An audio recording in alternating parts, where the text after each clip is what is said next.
राधे राधे बच्चों, कैसे हो आप लोग। आज के इस 9th क्लास फिजिक्स के वीडियो में हम सभी लोग बल तथा गति के नियम के बारे में जानेंगे। पिछले वीडियो में हमने गति के बारे में वस्तु की स्थिति, वेग तथा त्वरण के आधार पर चर्चा की थी। आज हम ये जानेंगे कि गति उत्पन्न होने का कारक क्या है। गति उत्पन्न होने का जो कारक है वो बल है। तो सबसे पहले बल के बारे में जानेंगे। बल वो हुआ है कारक है, बल वो वाह कारक है जो किसी वस्तु की स्थिति,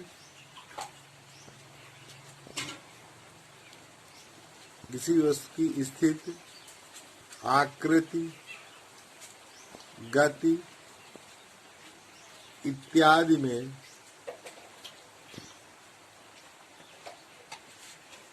परिवर्तन करता है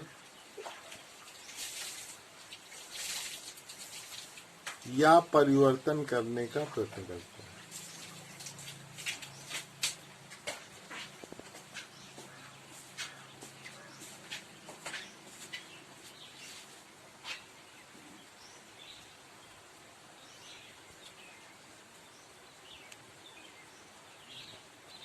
वास्तव में किसी भी वस्तु में गति उत्पन्न करने के लिए किसी बाह्य प्रभाव की आवश्यकता होती है, जिसे बल कहते हैं। अब इसका बल का प्रभाव क्या हो सकता है। पहला, बल का प्रभाव, किसी वस्तु पर बल लगाने पर क्या क्या हो सकता है, आइए उसको जानते हैं। पहला, वस्तु की चाल का परिमाण बदल सकता है।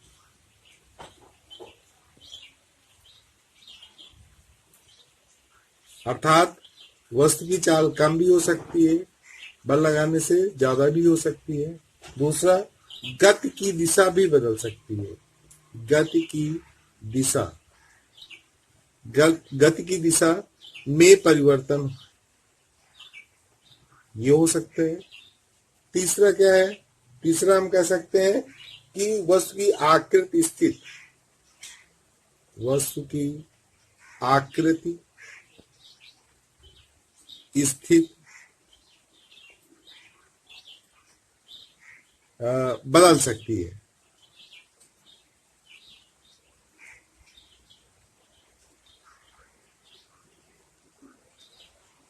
बल एक सदिश राशि है।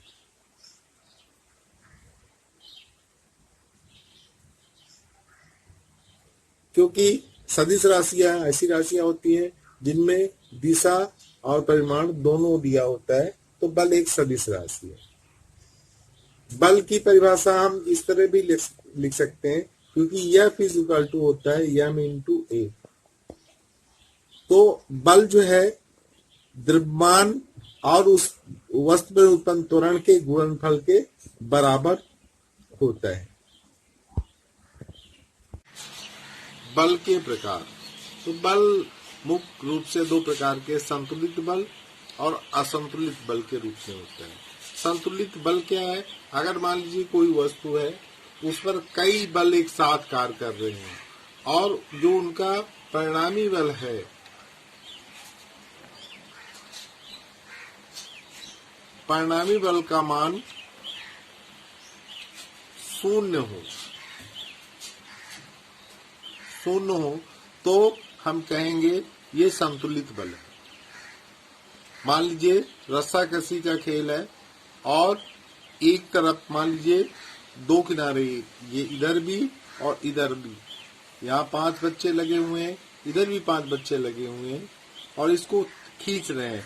अगर इन दोनों में मान लीजिए कोई परिवर्तन जो जहां है वही है, तो हम ये कहेंगे कि जो है इस पर संतुलित बल, भाई मान लीजिए एक विपरीत बल लग रहे हैं कि इस ओर खींच रहे हैं कि इस ओर, लेकिन परिणामी बल उनका जो है वो शून्य है, क्योंकि उनकी स्थिति में कोई परिवर्तन नहीं हो रहा है। तो ऐसे बल को हम संतुलित बल कहते हैं। असंतुलित बल क्या है, इसकी का अपोजिट है।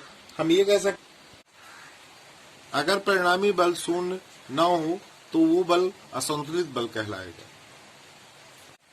चलिए अब हम जड़त्व के बारे में जानते हैं कि जड़त्व क्या है। इनर्शिया बोलते हैं इसे। जड़त्व क्या है? तो जड़त्व किसी वस्तु का वो गुण जिसके कारण वो अपनी स्थिति में परिवर्तन नहीं कर पाता या परिवर्तन करने का विरोध करता है, वो जड़त्व कहलाता है। या हम कह सकते हैं कि वस्तुओं की इस प्रवृत्ति को कि वे स्वतः अपनी विराम अथवा गति की अवस्था को नहीं बदलती, जड़त्व कहते हैं। जड़त्व दो प्रकार के होते हैं, एक गति का जड़त्व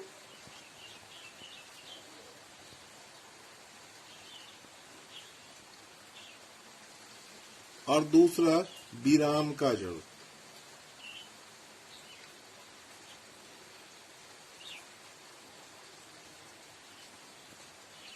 गति के जड़त्व से क्या मतलब है? अगर कोई वस्तु गति अवस्था में है तो वो गति अवस्था में बनी रहेगी जब तक कि कोई उसमें बाह्य बल न लगाया जाए। विराम का जड़त्व क्या है? अगर कोई वस्तु विरामावस्था में है तो वो सदैव विरामावस्था में ही रहेगी जब तक कि कोई उसमें बाह्य बल का प्रयोग न किया जाए। आइए अब हम न्यूटन के गति नियम के बारे में जानते हैं। न्यूटन के गति के नियम। तो न्यूटन ने गति संबंधित 3 नियम दिए हैं। पहला नियम है जिसे जड़त्व का नियम भी कहते हैं। इनके आधार पर यदि कोई वस्तु गति अवस्था में है तो वो गति अवस्था में बनी रहेगी जब तक कि उसमें कोई बाह्य बल का प्रयोग न किया जाए। यदि वस्तु विरामावस्था में है तो सदैव विरामावस्था में ही बने रहेगी जब तक कि कोई बाह्य बल का प्रयोग न किया जाए।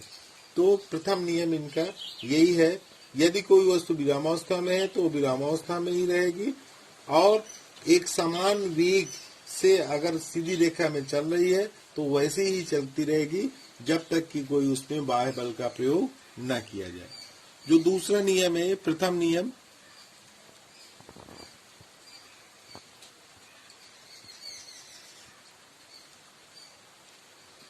दो तीन नियम क्या इन्होंने बताया? दो तीन नियम के अनुसार किसी वस्तु पर लगाया गया बल वस्तु के द्रव्यमान और वस्तु में उत्पन्न त्वरण के गुणनफल के बराबर होता है। किसी वस्तु पर लगाया गया बल वस्तु के द्रव्यमान तथा वस्तु में उत्पन्न त्वरण, बल के कारण त्वरण उत्पन्न होगा तो उन दोनों के गुणनफल के बराबर होता है। ये दो तीन नियम है। तृतीय नियम क्या है? तृतीय नियम को क्रिया प्रतिक्रिया का नियम भी कहते हैं। तृतीय नियम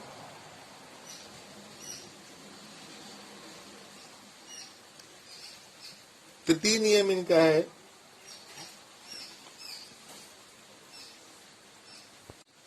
तृतीय नियम, प्रत्येक क्रिया की एक बराबर व विपरीत दिशा में प्रतिक्रिया होती है तथा दोनों दो अलग अलग वस्तुओं पर कार्य करती है। या हम इसको लिख सकते हैं, किसी प्रत्येक क्रिया के एक बराबर व विपरीत दिशा में प्रतिक्रिया होती है।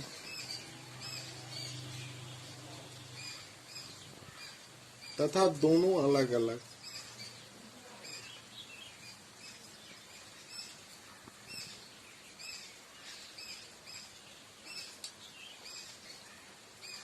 वस्तुओं पर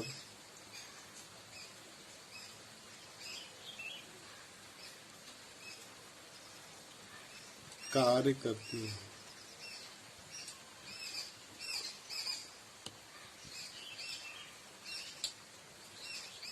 आइए गति के प्रथम नियम का उदाहरण देखते हैं। गति के प्रथम नियम का उदाहरण कैसे देखेंगे? अब इस गति का प्रथम नियम है क्या? अगर कोई वस्तु विरामावस्था में है तो विरामावस्था में रहेगी, अगर गति अवस्था में है तो गति अवस्था में बनी रहेगी, जब तक कि कोई उसमें वाह बल ना कार्य करे। तो इसके लिए हम एक चौड़े मुंह वाली एक बोतल लेते हैं कांच की, और उस पर एक कागज रखकर, उसके मुंह में कागज रखकर एक सिक्का रख देते हैं। यदि कागज को हम तेजी से खींचेंगे तो सिक्का कागज के साथ नहीं जाएगा, बल्कि इस बोतल के अंदर चला जाएगा। तो इससे गति के प्रथम नियम की पुष्टि होती है। और उदाहरण दे सकते हैं, जैसे आप मान लीजिए, ये भी उदाहरण है कि मान लीजिए आप जो है बस में बैठे हैं और गति अवस्था में है, तो अचानक अगर आपकी बस रुकती है, अचानक ब्रेक लगाता है, तो आप जो है आगे की ओर झुक जाते हैं। उसका कारण क्या है? उसका भी कारण यही है, क्योंकि जब आप गति अवस्था में होते हैं तो आपका शरीर भी गति अवस्था में रहता है। जैसे वो बस में ब्रेक लगाई जाती है तो जो शरीर का निचला हिस्सा है वो बस जैसे ही विरामावस्था में आती है तो वो भी विरामावस्था में आ जाता है, परंतु जो ऊपरी हिस्सा है वो गति अवस्था में बना रहना चाहता है। इसी कारण से हम आगे की ओर झुक जाते हैं। अब गति के द्वितीय नियम का उदाहरण देख लेते हैं। तो द्वितीय नियम के उदाहरण के लिए इससे पहले हमें संवेग के बारे में जानना पड़ेगा। किसी वस्तु का संवेग P = m/v होता है, यानी कि द्रव्यमान और वेग के गुणनफल को संवेग कहते हैं।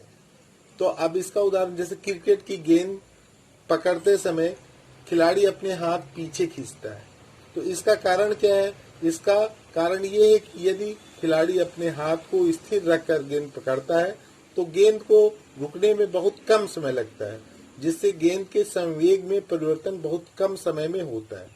अतः किसी खिलाड़ी को हथेली में अधिक बल लगाना होगा जब वो जो है क्या करेगा भाई, अगर मान लीजिए तुरंत ऐसे हाथ लगा देगा तो उसके हाथ में चोट लग सकती है। अगर वो हाथ को पीछे की ओर ले जाएगा तो उसको कुछ समय मिल जाएगा, जिसके कारण भाई F = होता है ΔP/ΔT, यानी कि संवेग परिवर्तन की दर जो है वो बल के बराबर होती है। इसको प्रूव्ड कराएंगे इसी चैप्टर में। तो अब उसको जब समय मिल जाएगा, जैसे मान लीजिए अब अगर ये संख्या हमने बताया था कि जैसे 3/4 लिखा है, अब 3 अगर इसको 5 कर दें 3/6, तो अब ये क्या हो जाएगा, जैसे ये तो इसका मान कम हो जाएगा, इसका मान और कम हो जाएगा, तो बल का प्रभाव कम हो जाएगा, जिसके कारण उसको हाथ में चोट नहीं लगेगी और आसानी से वो उस कैच को पकड़ सकता है। जो तीसरा नियम है गति के तृतीय नियम का उदाहरण ये हम दे सकते हैं। जैसे रॉकेट है, रॉकेट इसी सिद्धांत पर कार्य करता है, क्रिया प्रतिक्रिया के नियम पर। जितनी तेजी से ईंधन जलता है और धुआं वो पीछे की ओर फेंकता है, उतनी ही तेज गति से रॉकेट ऊपर की ओर बढ़ता है। दूसरा उदाहरण और समझ सकते हैं, जैसे बंदूक से गोली दागने पर गोली आगे निकलती है, जिस वेग से निकलती है, तो जो बंदूक में झटका लगता है हमें पीछे की ओर, उतनी ही तीव्र गति से हमें पीछे की ओर झटका भी लगता है। तो ये क्रिया प्रतिक्रिया का नियम वीडियो में बताएंगे। राधे राधे बच्चों।